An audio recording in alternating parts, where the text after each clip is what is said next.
আমি 1 লাখ টাকা দিছি একটা বাইক কেনার লিগা, আজকে 6 দিন ধরে কোনো খোঁজ খবর নাই। আমি 2 লাখ টাকা দিছি, কইছে যে আমার 2টা মোটরসাইকেল দিব, লরের থেকে দেখা ভালো। আপনার বাইকনারও খবর নাই, আপনার বাইকনারে ফোন দিলে মোবাইল কয় বন্ধ। তাড়াতাড়ি আপনার বাইকনারে ফোন দেন, নাহলে কিন্তু পাইলে ঘুষে নাকচা ছুড়ে এলাম।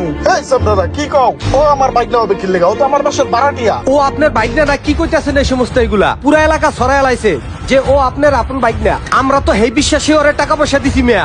ও আমার বাইক না কইলে কি তোমরা টাকা পয়সা দিয়ে দিবা নাকি? ও তো 3 মাসের অ্যাডভান্স করে বাড়িতে উঠছে, এখন 3 মাস হয়েছে খুঁজেই পাই না। হায় হায় রে, এটি কি কয়? এখন কি আমাকে টাকা পয়সা সব মাইর হয়ে যাবো গা? আমাগো টাকা পয়সা লইয়াও পলাইছে, শেষ করিয়া দিছে রে।